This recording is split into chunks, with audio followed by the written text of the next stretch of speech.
Deyir, biri namaz qılırdı halından qəşəng. Bu da bizim o 10 il bundan qabağın, 20 il bundan qabağın söhbətləridir, danışırdıq həmişə.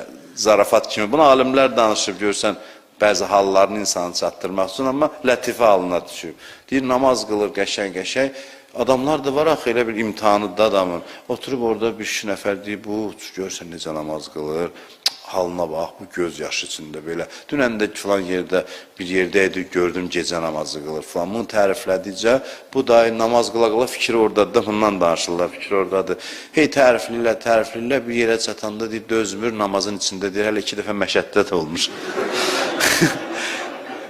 Onu da əlavə edir fəzilətlərinin üstünə.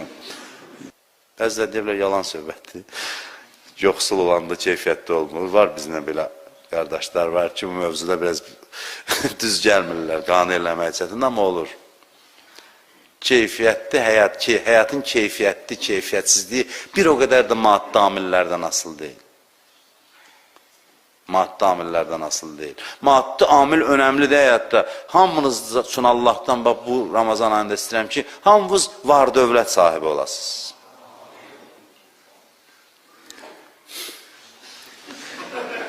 Utanırsa amin demək, ürəkdən amin deyim budur ki, doğrudan da çox yaxşı dualardır valla.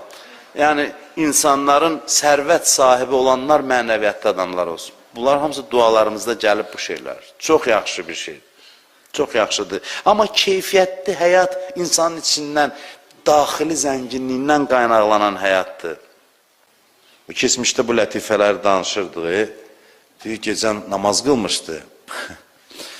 Keçən ibadət eləmişdi, bir gün, 2 gün, indi istəyir, bilmir, necə disnaq gecə namazı qılmışam.